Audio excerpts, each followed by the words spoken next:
We are, yeah. Tight turns, you're almost done here, sir. Did you see yourself? I don't know if this is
Hello, Region 7. That's kind of like good morning, Vietnam. One of my favorite comedians of all time, Robin Williams. He owned a winery, by the way. Did you know that? He made wine. The reason I know that is because when I'm not the executive director of the Kansas Public Transit Association, I'm the general counsel and lobbyist for the Kansas Wine and Spirits Wholesalers Association. So we do double duty. We have limited budgets on the transit side, but not so limited on the whiskey side. So that's a good thing. Welcome to the future of transit. Hopefully your morning has been informative and provided opportunities for sharing ideas on public transit. See, Kim gave us a script, and you know what she hates? When I go off script, but I'm going off script for just a second. I really had very little to do with planning this conference, except joining on some Zoom meetings, adding a few wiki remarks at appropriate occasions, insisting that we do the virtual since it's a fur piece from Hays, Kansas to St. Louis and the like. So the four people who did most of the grunt work in getting this thing put together are Kim Sella and Michael Foley from Missouri, and Carl Lingen, and this is the person who really did all of Carl's work, Alicia Castillo from Iowa. And so they're the four that you need to applaud and say thank you for getting this thing pulled together.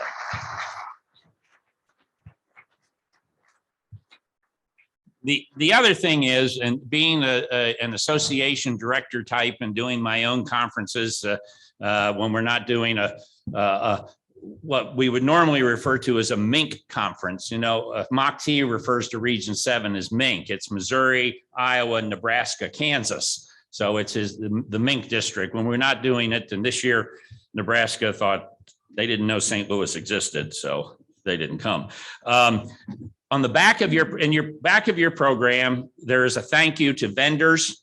We could not do this without all of these people who have come out literally, you know, breathing our air amongst us and next door. And so you need to stop by and say hello and say thank you and visit their booths. We really greatly appreciate all of our vendors as well in all their various categories. So back to the script. Before we invite our keynote to begin this afternoon, we wanted to give you a moment to enjoy your lunch, meet your neighbors, and I didn't see a sign-up sheet on my table, but if there are some, sign the sheets on your table or your tablecloth. It makes no difference. In addition, now I'm going to go down and eat the dessert first, because that's how life should be done. Eat dessert first. You never know if you're going to live long enough to consume the rest of the meal. And at my age, that's really important. In addition, we want to thank all of the transit providers present for your work this year under such difficult times. We are also going to take a moment, and their ad is the inside back cover of your program, to hear from one of our platinum sponsors, WSP. Roll the video.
Well, thank you to WSP for your platinum sponsorship this year. We're very happy to have you join us. And now, enjoy. We'll be back.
I'm back. Or I'll be back, whichever. All right, keep eating, but we'd ask you to reduce the conversation down to a low whisper. Jeff tells me he's from a large family, so he's used to other people eating while he's talking, but nonetheless, I want to welcome Jeff Nelson, who's chairman of the American Public Transportation Association, or APTA. Jeff and I have had the pleasure of serving on the legislative committee for a number of years. He was chair. I was relegated to the last row in the corner. But he kept that committee going with a great wit and encouraged participation by all in trying to develop policies that would be applicable to all. He is a seasoned public transportation leader who specializes in urban design, land use planning, and economic development. And during his over 37 years as general manager for Metrolink, Rock Island County Mass Transit, his strategic focus has been on implementing cutting-edge programs with an emphasis on economic growth, environmental sustainability, Lord knows we need that today, technology, and workforce development. There's some more information about him in the program, but you should know that he's been separating Metrolink from other transit districts of comparable size in his work. Under his guidance, Metrolink was awarded APTA's Outstanding Public Transportation System Award, and other notable leadership recognitions have included the Federal Transit Administration State Leadership Award, the APTA's Bus Safety Gold Award, numerous APTA Ad Wheel Awards, and the NAACP Business Image Award, as well as the Quad City Chamber of Commerce. That's a mouthful.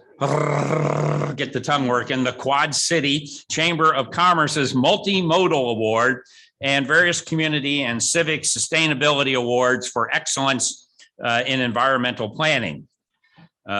Today, Jeff is going to look into his crystal ball to discuss what the future of transit looks like, what is the vision, what is the plan, and how much will it cost? And then after that, Carl will participate with him in a question and answer. So you now have about 30 minutes to think up some questions and not be as bashful as you were this morning with Scott. So thank you, Jeff. Come on down, as they say.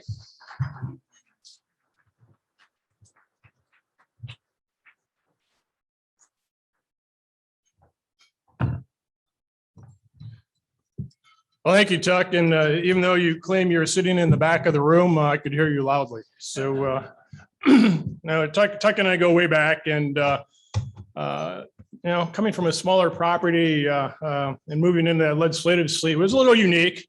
The bigger properties like to tell you how the world is around you, but between Chuck and others, I think we kind of set the standard uniquely for APTA, and more importantly, made it a much more inclusive group. But hello, this is kind of interesting. I'm used to this little 2x2 of all you on my screen. So if I start moving my finger, I'm trying to move my comments forward. But thank you for the invitation. And like I said, it's refreshing to see faces in live. But again, I want to acknowledge our State Transit Association leaders, Tuck, Kim, and Carl. They do a yeoman's job It's grassroots as it can be in the state, and more importantly, we appreciate the state associations working closely with APTA. So there's a lot of collaboration that goes on a regular basis, and I truly appreciate that. And thank Kim and the whole team that put this together. I love this Midwest Conference. I've been attending because I'm an outcast. I'm actually in Illinois, but I'm in Region 7. So we don't like to tell people that. So we kind of take advantage of shopping regions to who's going to give us the best answer. So, but it works out nice for us. And I'm disappointed Mock T's not here today because I do enjoy ribbing Mock T as often as I can. And I remember when he first met him, I kind of led him astray and then didn't throw him a softball at the end of the meeting. So he's never forgiven me for that. And thank you, Toby Roach, for the invite. When he called and said, can I make the trip down here? I said, I'd love to. My disappointment, I didn't make it to the game. So that's kind of synonymous. If you come to St. Louis, you should really see real hockey and real baseball, right? And I'm saying that from Illinois because I was at the Cubs game on Monday. Yes, we are now only 20 out. But that's what we're used to, you know. Wait till next decade, we'll be right back again. But for you that don't know what APTA is, APTA is an international association, 1,500 members, and probably more importantly, it represents a $74 billion industry. Transit is really, really big business, and I think as we talk today, hopefully we'll understand that a little more succinctly. And 435,000 employees are involved in public transit. That's an incredible number, and that's an incredible impact. And we also support millions of private sector jobs. But thank you to all that are in the room that are part of APTA. APTA is a unique organization, and without our APTA members, our work at many levels and our involvement would not be successful. So I truly appreciate all the work that our members do. And more importantly, every member of this tri-state community, you need to be commended for your personal sacrifice, outstanding service over the last 18 months. It's been quite a ride, hasn't it? It's not an agenda that I ever saw coming at the magnitude it is. Tuck said I've been there 37 years. Actually, I just hit 38 yesterday. And not my wildest dreams that I ever think what we went through over the last 18 months would ever surface. But COVID-19 has affected us dramatically. And because of our mission to connect jobs, commerce, and events, we face some unheralded challenges. And you know what? There's not a book when the shit hits the fan like this.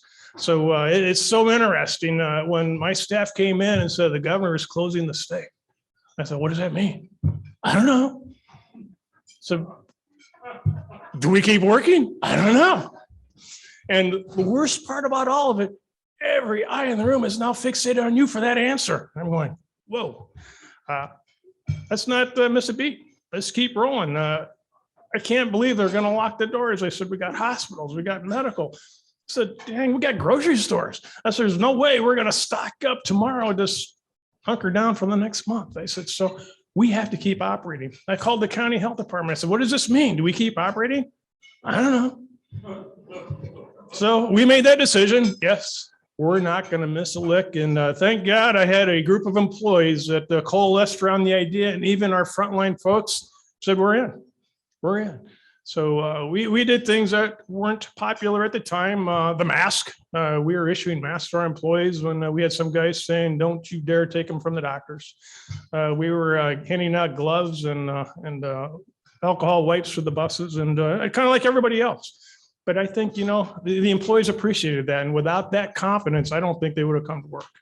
But they did, and they've done a tremendous job. And what still amazes me, over half our people kept riding. That's huge for our industry. That's something you need to stop and think about. Why did half your ridership keep riding? They're frontline. They are what makes our economy tick. They're not the ones working from home. They're the widget makers that have to show up so everybody else can stay at home. So keep that in mind as you really look at your system and how you're going to build it up. Transit professionals, can I tell you how enjoyable it is to walk in a room like this and know that we have no trade secrets and we're more than happy to share what works and what doesn't work. This is a great industry because it's so inclusive. I could pick up a phone and talk to anybody in this room. And more importantly, if we don't connect, they call back. And we can have some of the most incredible conversations. I think that's huge. Because as we look, this overly beat word pivot, we truly did pivot. We pivoted in a time of hardship and heartbreak. We had people around us that we were losing, but we kept focused and kept moving along. Our transit workers, they stepped up in countless ways. Those frontline folks, I just don't have enough appreciation for them. To show the nation a once in a generation challenge really takes a required once in a generation innovation. And that's kind of what we're going to talk about today, innovation. We saw plenty of examples in this in our own region here. We set new priorities, realign resources to fill those gaps in service, provide essential mobility to keep communities running. We deliver those life-saving medications, groceries to the homebound, and more importantly, workers to those critical jobs. And in recent months, we're even in the vaccination world. So the result, a new level of respect and appreciation for public transit among both transit users and non-users. And I'm not sure if I'm moving slides or somebody else, but I got a next slide. Can I have a remote here? Bingo. Thank you. Today, nearly 3 in 4 Americans consider public transit an essential service. That same proportion supports more investment and more modernization and expansion of transit. Nearly 4 in 5 view what we do as the backbone of a multimodal transportation network. This kind of public support made possible that $70 billion in COVID assistance that we received in public transit. The recent Senate passage of $1.2 trillion in infrastructure package, the largest such investment in our history. And the growing belief that public transit has a greater and more vital role in society.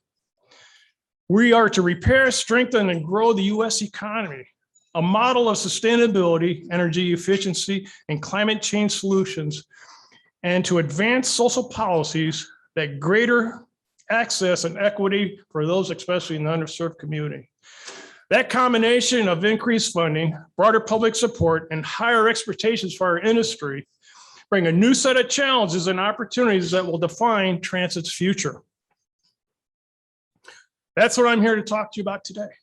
What we're going to do is get this right, and really it begins right now. To live up to the community's expectations for transit and what we expect from ourselves, we need to start by rethinking ridership. We have all pledged to build back better, but we also need to bring back better. After all, it's about the customer. In this time of COVID and after COVID, public transportation must be synonymous with safe, healthy, convenient, equitable, reliable, responsive, and climate-friendly transit. That's a long list of qualities to fulfill, yet this is why it's our priority. First, we need to make public transit feel safe and protected to win those essential riders back. We know this because we asked our customers in large and small communities across the nation. We wanted to know what transit users needed to know and see before they felt safe to return to transit. They told us very specifically, safety on public transit requires an effort between both agencies and riders. Riders want to feel empowered to make their own safe choices when using transit, and more importantly, they expect clean buses.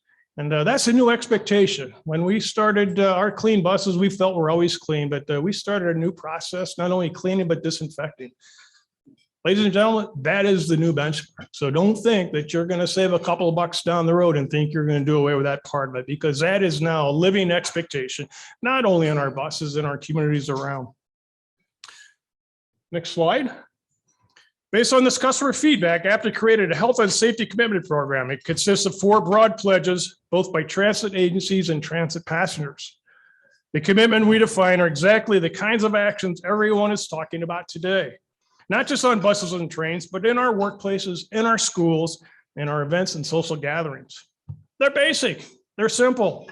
Follow official health guidelines. Keep transit vehicles and facilities disinfected, ventilated, and follow the requirements of masking and hand washing. Provide real-time information so people can make informed decisions to practice social distancing.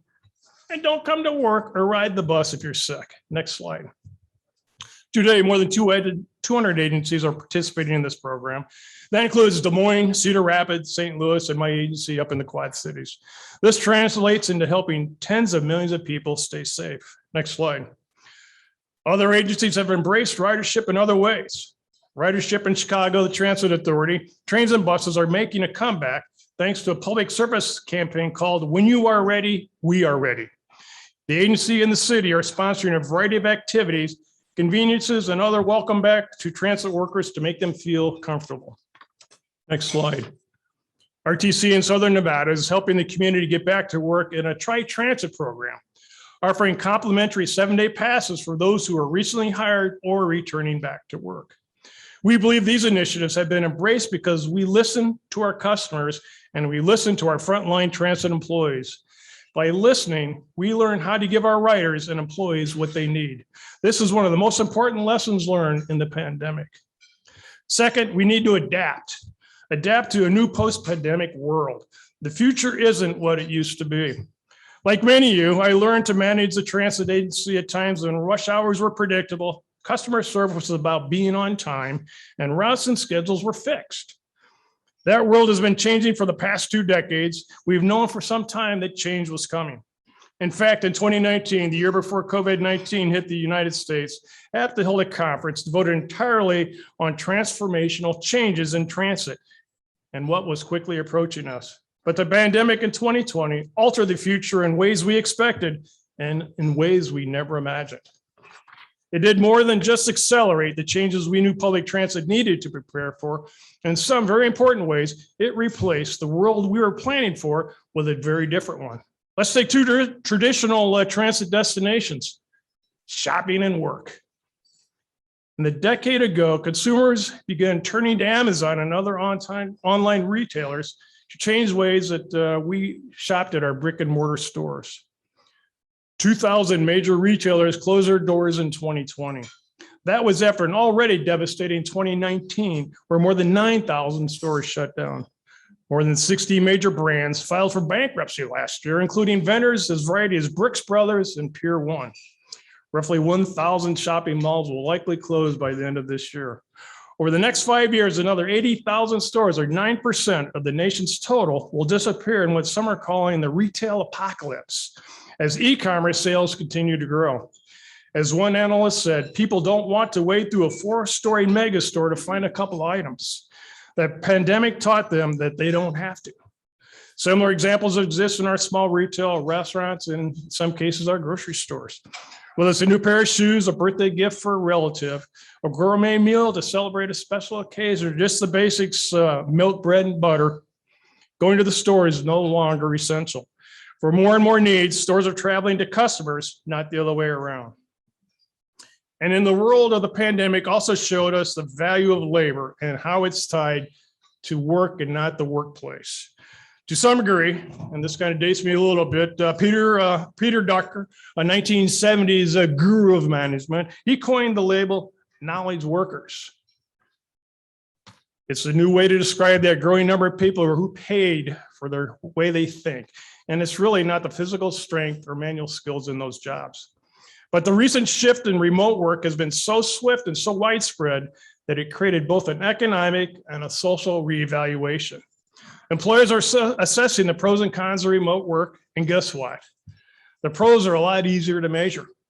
In terms of cost savings for such things as time, rent, utilities, and travel. It's been reported that as many as 74% of our employers have or intend to reorganize their workplace. And more than 50% of the people working for you now will likely be looking for alternate jobs. Commercial office space is downsized to save that overhead cost. And employees are introducing ways to keep their employees engaged, motivated, productive while working remotely. As one transit CEO told me, since the pandemic moved some of his work to home, his customer service staff has never been late for work. So it has its positives. Lots of businesses discover their workers could be productive in some place or some more productive. And the whole neighborhood coffee shop is kind of redefined itself as a workplace. While employers have been running the numbers, guess what? The employees have been doing the same. They've been really exploring their quality of life. In many cases, they like that we work remote better. With the elimination of traditional rush hours came the end of congestion, overscheduled days, time-sucking commutes, and dirty air. It's no surprise that many workers do not want to return back to that kind of normal. So another lesson from the pandemic is that people learn to value their time, health, and personal preferences. They learn they could be successful employees, often in their own schedules, while spending time with their family and, of course, their pets. With fewer daily work trips to store or to the workplace, what happens to the public transit systems that we build around rush hours and mall traffic? What is our future going to look like? In my opinion, our survival of growth depends on redesigning the services we deliver and how we serve our riders' evolving needs. This means re-educating ourselves about our customers' travel patterns and preferences. Then it means investing in technology that makes using transit more convenient, reliable, flexible, and connected to mobility providers. You need to be in the palm of people's hands. Remember how I said earlier that your region has been a leader in innovative thinking. Right, KC, Microtransit offers curb-to-curb service in parts of Overland Park, Merriam, Shawnee, Lenexa, thanks to a partnership with Transloc, a software company, and the Kansas City Taxi Group. Riders can reserve and pay for a mobile device on their website or phone. The program offers reduced wait times, less travel time, and an affordable ride-hailing transportation option for 1, 2, or more people. Here in St. Louis, free Wi-Fi is now available on all Metro buses and Metrolink trains. Passengers can easily email, study, shop, watch videos, stream music, and I hope apply for jobs, because we're all in devastating need of those jobs, and this is while riding transit. Other parts of the country, San Francisco Muni decided to add more than a dozen miles of transit lanes only, thereby reducing travel times by discouraging the use of cars and by eliminating some street parking.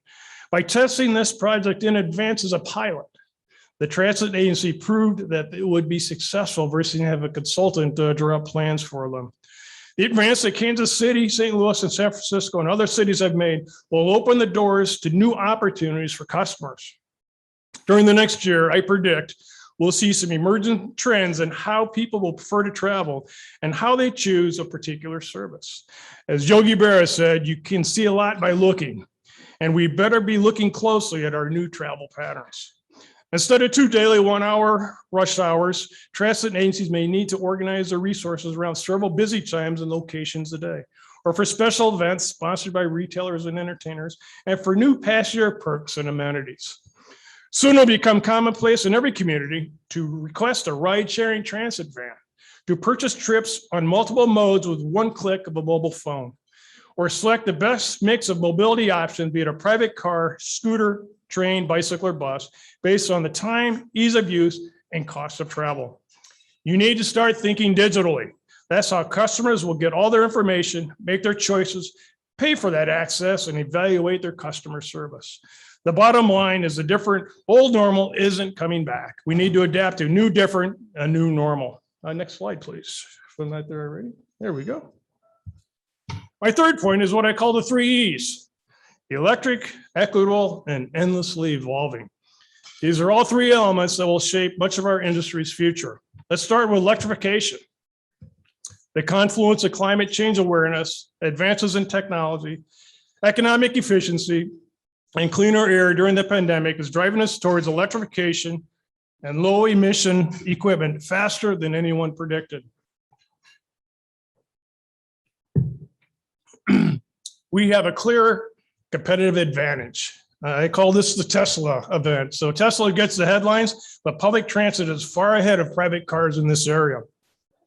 Transit systems, large and small, are investing in sustainable infrastructure in vehicles, maintenance, battery charging platforms, and hybrid fueling stations. It's good business, and it's more and more what our customers are looking for when they choose those mobility options. Here again, your members are helping write the future. The Kansas City Area Transportation Authority and St. Louis Metro Transit have unveiled their first electric buses, and we're seeing that same kind of commitment elsewhere. Milwaukee's new bus rapid transit line will use all electric buses and provide quicker access to work, education, and healthcare for the city's residents. It's been heralded as one of the most important historic transit projects in Wisconsin. At my home agency in the Quad Cities, we unveiled our first battery electric buses in 2018, and by January, our fleet will be 30% battery electric. Next to equitable. Being equitable is about fostering great economic and racial fairness in the services we provide. how we make our available to the public transit and meeting the needs of a more diverse and sometimes underserved community base. During the pandemic, we've seen public transit agencies redesign routes to meet both existing and emerging needs. For example, Utah Transit Authority has joined the city of Salt Lake and the Downtown Alliance of Open Street Events to offer a late night on-demand rides for Salt Lake residents 3 nights a week during the summer months. The goal is to connect transit service to late night workers, restaurant and bar patrons, and shift workers attending those events. Capital Metro and the city of Austin, Texas, plan to overhaul transit-oriented development policies to allow denser, more equitable development near future stations and underserved neighborhoods. The intent is to avoid displacement, maintain affordability, and provide more opportunities for people of all income levels to live and work near transit investment. And right here in St. Louis, they're on the way with ADA Pilot as a kind of innovation that will help communities stay vibrant and reinforce transit's essential mission. As public transportation leaders do more to address racial equality and access in communities that we have intentionally or inadvertently neglected for generations, we will need to take stock. What we do, how we do it, and whom we serve are all going to become more varied, dissimilar, and interested. That's a challenge, and more importantly, that's an opportunity. Finally, endless evolving. Adapting to embracing endless change may be the most important thing that we learned in COVID. In times of uncertainty, survival often depends on one's ability to process new information, to think differently, and to be flexible, bold, and courageous. We cannot let fear of failure prevent us from experimenting. We either evolve or we will cease to exist. I'm proud to be part of an industry that's demonstrated a willingness to explore microtransit, on-demand services, congestion pricing, no fare transit service, new partnerships with rideshare, bike share, and other transportation service providers, and how we can connect people to transit. Innovative onboard security cameras, operator training, and transit policy practices, and local government policies of who owns the curb, and more importantly, the road that can make transit more efficient and desirable. The elements that encourage and support evolution are many.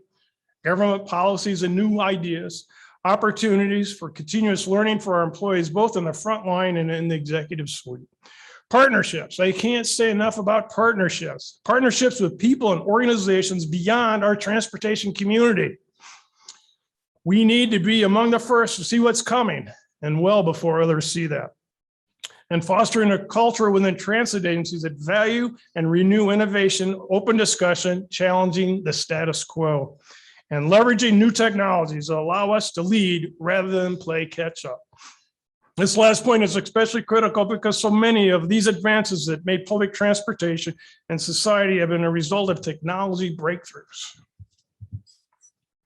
Staying technology aware may be public transit's biggest challenge for the future, if only because the convergence of speed of change exponentially, it can make a whole industry obsolete or create a new one in a blink of the eye. Is there a reason for optimism? With all the uncertainty that surrounds us, with all the challenges, known and unknown, we must meet, is there a reason to be optimistic about the future of public transit? Unequivocally, yes. After all we've endured as an industry, it's our time to get back on track and invest in ourselves. The history of America is a story of moving people and goods. Our industry has reinvented itself with every new chapter of change. From the technology we use to the benefits we provide, to the people and communities we've been called upon to serve as our nation grows. Stores and malls are diversifying to incorporate office and residential space, adding community college classrooms by creating shopping experiences that are entertaining, fun, and in ways that online purchases never will be. Employers will always need a home base, no matter how virtual they become. There is yet to be a true substitute to face-to-face networking. Ask our vendors next door. Humans are social creatures. We need to gather at regular intervals to rejuvenate, restore, and refresh, and probably more importantly, reaffirm our commitment to each other. There's nothing more fundamental to the human spirit than the need to be mobile.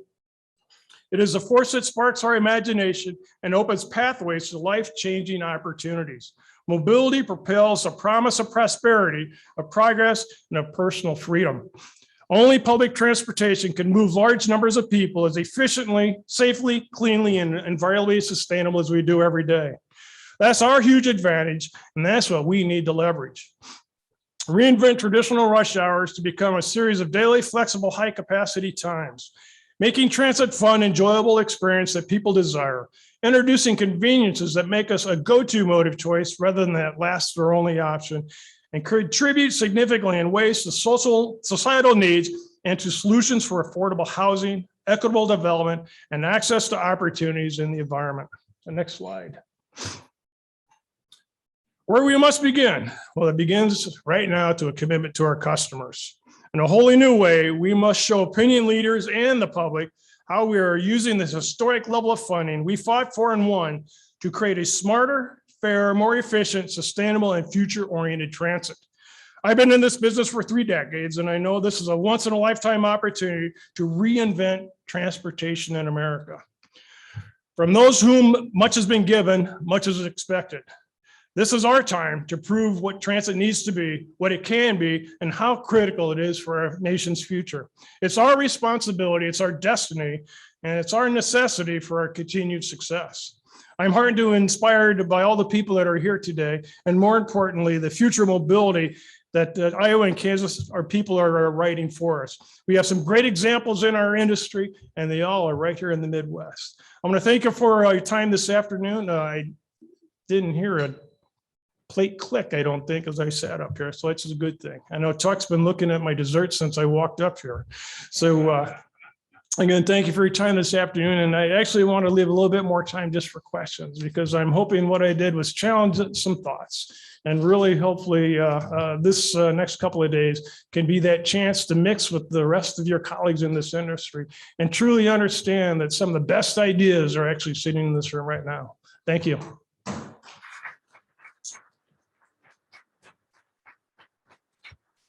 I already told Tuck he can't answer the first question because he throws hard balls. I need a couple softballs to get warmed up.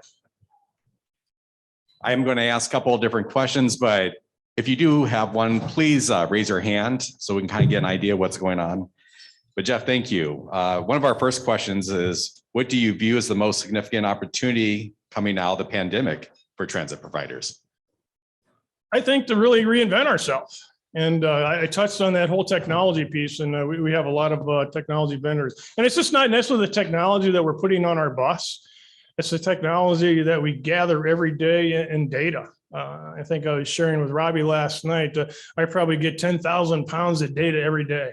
And what pieces of that data is going to be valuable for us to really sensitize into new service delivery. So as I challenge our consulting world, help us understand how to manage that data and make better decisions and make a system that's more efficient and probably more importantly, more dictated to our needs in our community.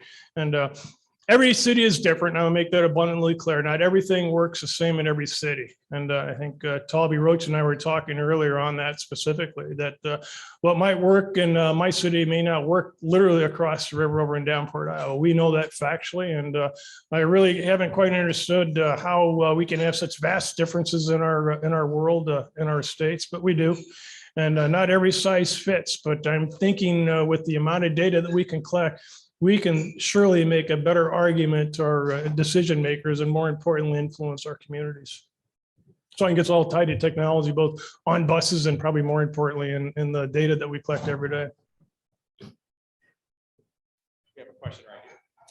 Hi, thank you. Cheryl O'Connor with Commute with Enterprise. Public-private partnerships are very important, I think, to the evolution of public transit. What do you see, or what would you like to see from the private sector to help move some of these initiatives forward? I think that really hit me about week 2 of pandemic when we started getting calls from our local businesses hoping that we were staying open. And you get a call from Tyson, Walmart, and others saying you're going to continue to operate, right? I think that's truly humbling in my world, because I come from a transit world where we're usually not invited to the table. We got to kind of fight our way to the table. And I look at my business community and say, it's time for you to step up and open your mouth, because in some cases, our businesses want to see change that they're afraid to enunciate because of certain decision makers in that community that are opposed to it. So right now, I think we have a great opportunity to really empower some of our local businesses to be a part of that conversation. And more importantly, really looking in that partnership as well. We have partnerships with private business, making sure that we get their folks to work. And I think as we really look at reinventing our transit, they need to be a little more clear where their people are at and where they need to get to. And remarkably, Tyson, of all people, that I thought was a TikTok doors locked, they plotted out where all their people were and how can we get them more efficiently to their different factories. So I'm seeing a true growing partnership in the business community. And I mean, Talby Roach, I know, had the grocery store call him and saying, holy cow, what can we do to keep the buses running? And I think those are stories that we need to speak very loudly and enunciate that in our communities, our business community really needs us and they really want us to take the lead. I hope that answered the question, but Jeff, Ed Redfern with the Bus Coalition. I better duck. First of all, I want to thank you for your taking the time to come here. You're in this region, and we ought to be very proud to have the head of the largest transit association from our region. And at the same time, one of the leaders from a small transit system, probably very few that have led APTA in. I'm one of general. two. One of two. So we appreciate you taking the time and the efforts to do that and to come down here and spend the time talking with us about what's going on in APTA. Thank you, Ed. As you see the money that's about to come to transit, a 43% increase in general across the board, that's unprecedented. And we all ought to thank our congressional members that are doing that. And what's the best way to do that, do you think? Well, most definitely call them and thank them personally. Have your board call them and thank them personally. But also, we are being very conscious on when we invite them to be a part of anything new that we roll out. I had a congresswoman in my area said, what is it that I need to be seen doing? And I said, riding the bus. And she did. She got on the bus. And the best question that she asked almost everybody getting on the bus, where are you going? And 70% of those people said, I'm either going to work or school. And I think that sends a message that's unequivocally clear to our congressional members that we are the fabric of that economic success of a community. And my fear with the money, this is truly my fear of the money, and I've already seen it happen. We got agencies that understand how to maximize and utilize that money to create a better system. And we also have decision makers that are saying, I want that money so I can lower the tax rate in my community, and I don't give a crap what we do on the transit side. And that's a true fear, because if the stories get out of agencies that are giving their money to their cities to reduce tax rates and not reinvesting in the system, I think that's a true disservice. And that's a key frustration in our world right now. And unfortunately, in social media world, those stories spin faster than the stories about what we do good. So our challenge is to make sure that we have a loud, positive message on how we're investing those resources that have been given to us to make a more successful transit system in our community. So don't be shy. Our newspaper, I think they laid off all the reporters because all we have is interns. So you need to start creating your own story. You need to start creating your own byline, and you need to press your local media people to really come forward and talk about the good things that you're doing in that community. And if we can continue to spread the message on how this investment's working and how it's impacting people's access to jobs, schools, and medical, I think it's huge. You know, talking with Robbie last night, Blue Cross Blue Shield's invested in his Fare Free initiative only because they want to make sure people have access to healthcare. That's a remarkable idea. But who would ever thought they would have come to transit to solve that problem? And I think that's a story that we need to continue to resonate in our communities and, more importantly, to our decision makers. Jeff, I do have one question virtually here. Are the efforts we make in our end in transit towards sustainability a little bit fruitless when we're kind of in an environment where we kind of set up where very rigid structure, you have the infrastructure already set out? What are your thoughts on that? You know, it's kind of interesting. I'll roll the wheel back several years ago. So when I started, and Tuck and I were just right after buggy whips, but our industry was chock full of city buses that had old Detroit diesels in them. And when they left the curb in a cloud of smoke. They left a cloud of smoke. And everybody said, that's what you get. That's what you get. That's transit. And, you know, we didn't necessarily agree with that.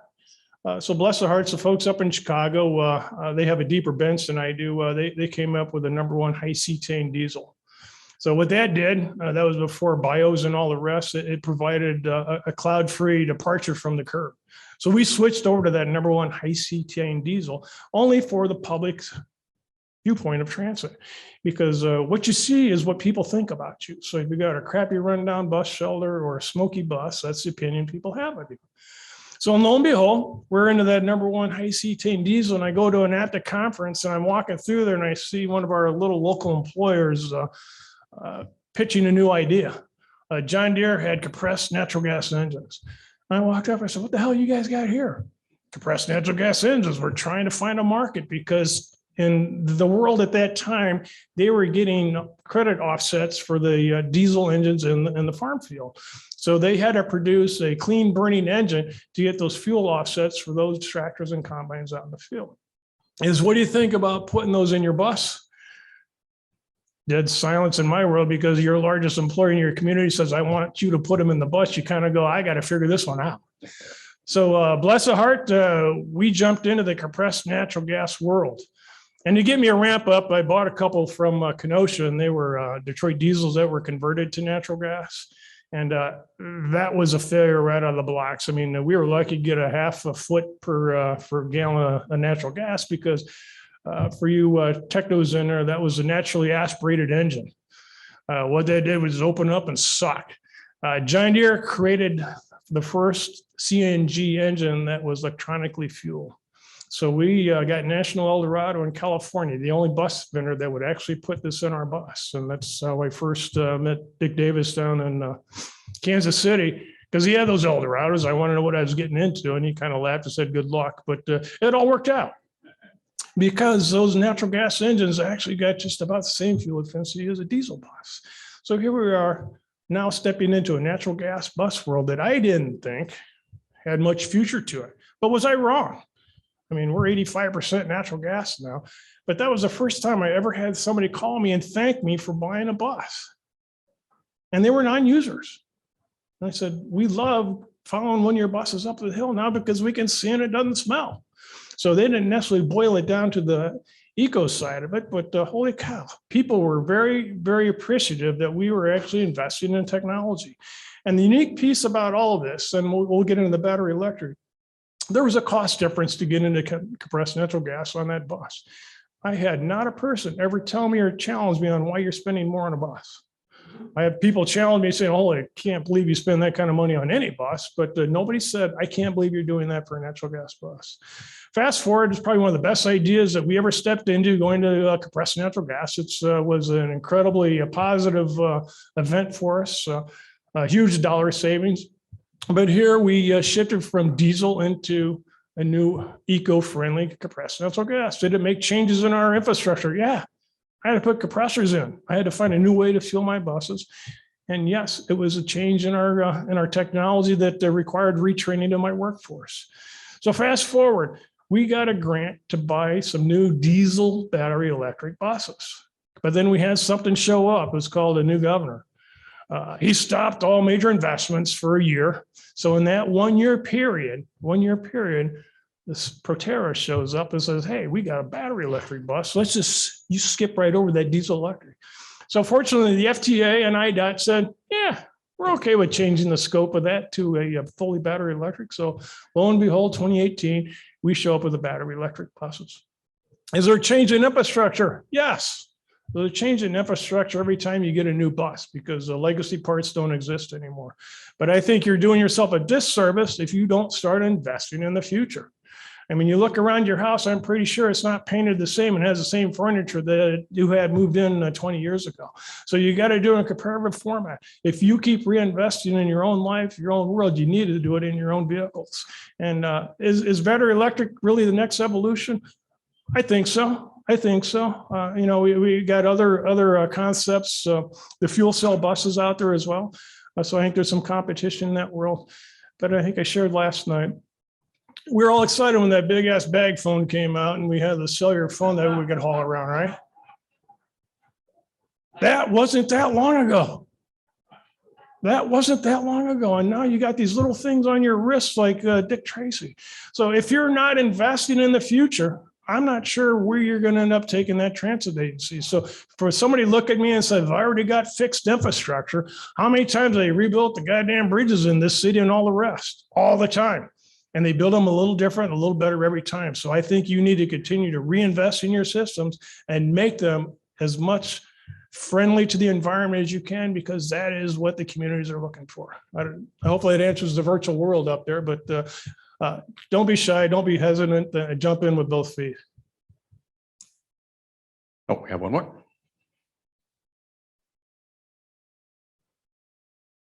Thank you, Jeff, for joining us today. Just a quick question. In Missouri, you know, our providers are from large transit providers like Metro Transit and KCATA to small mom and pop providers. When you talked about your 3 E's of the future of public transit, what type of metrics do you think that these providers should be looking at to determine success?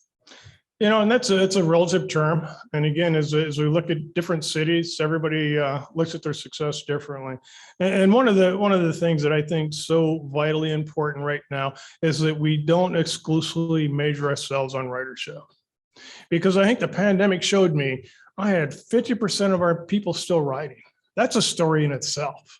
And if we can't impact a community decision maker on, we're taking people to those vital jobs every day, it really doesn't matter how many people are on that bus. I think we do ourselves a disservice every day when we talk about ridership exclusively. And I think we really need to start talking about community impacts. And I think aging in place is so critically important to the success of our country. And without systems in the rural, small, medium, large agencies, they aren't going to be able to age in place. They're not going to be able to age in place. And I think when we really talk about our purpose, it's really about providing access. And when we look at, and I shared with somebody, anybody from State Farm in here? Okay. I love a commercial they put out about 5 years ago, maybe 6 years ago. They had little vignettes of a guy riding public transit. So he was on a full bus with kids, all rowdy and noisy, standing in a bus shelter and pouring down rain. So every vignette was bad. And I kind of look at, why State Farm worried about us? You know, they're market share. So State Farm has identified public transit as a market share. And I go, yes, we're moving up in the world. But more importantly, that last shot was this guy driving by in a new Chevy pickup truck.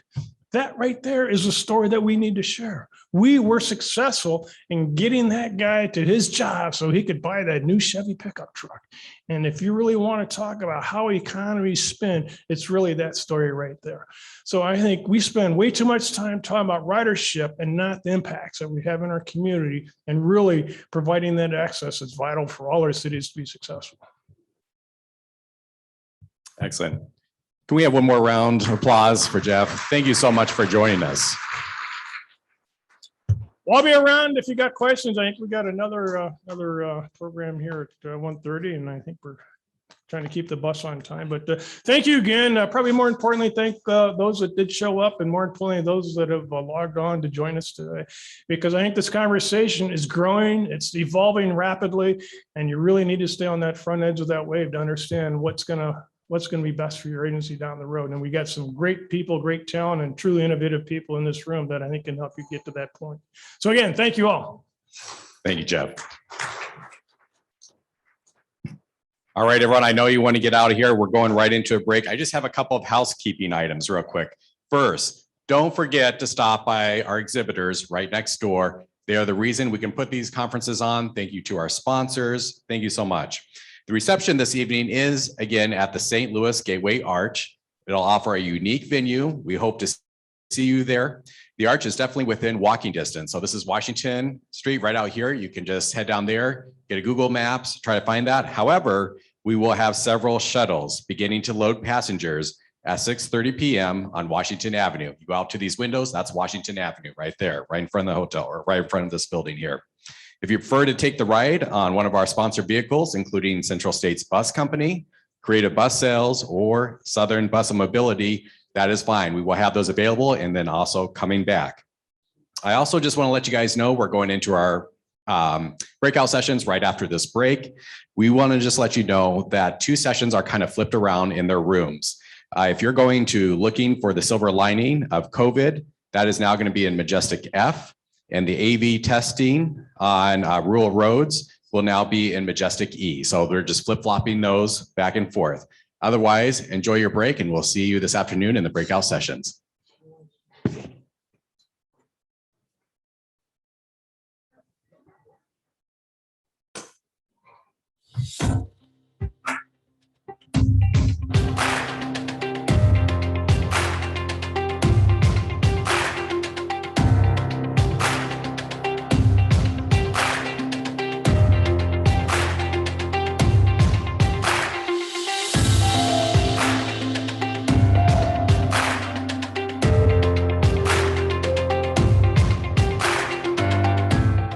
I want to thank all our drivers, staff, colleagues across this great state and the MPTA for their efforts during this pandemic.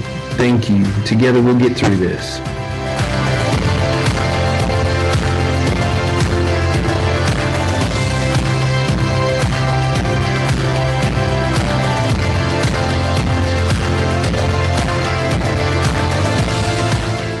Hi, everybody. I just wanted to thank all those in the transit industry in Missouri for staying open and keeping the buses going during the COVID pandemic, especially those at St. Joseph Transit.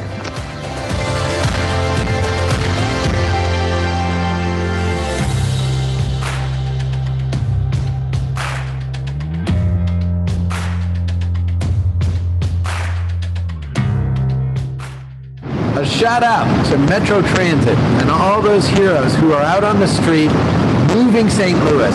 Thank you for all your hard work. Really appreciate everything that you do.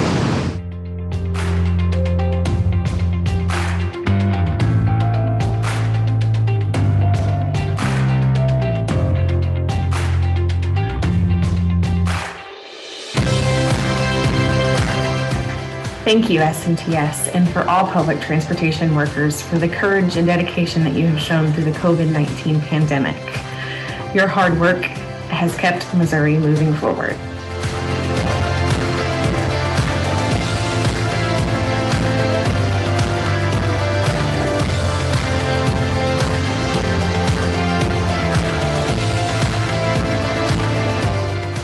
I appreciate this opportunity to give a shout out to all transit workers throughout the state who have stepped up to the plate and continue to provide much needed services throughout this pandemic.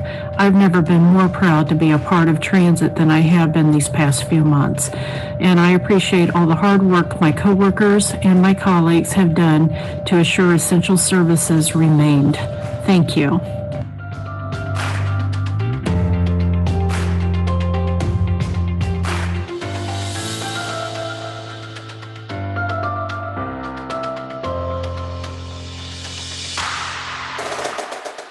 Public transit is about people. You affect more people's lives than most people get to do in a lifetime. You are the ones that have kept our cities and our towns breathing during this crisis. You are the ones who are essential. You are the ones that allow people access to jobs, to education, to healthcare, all of it. Thank you. Thank you for everything you do. Stay safe and keep pushing.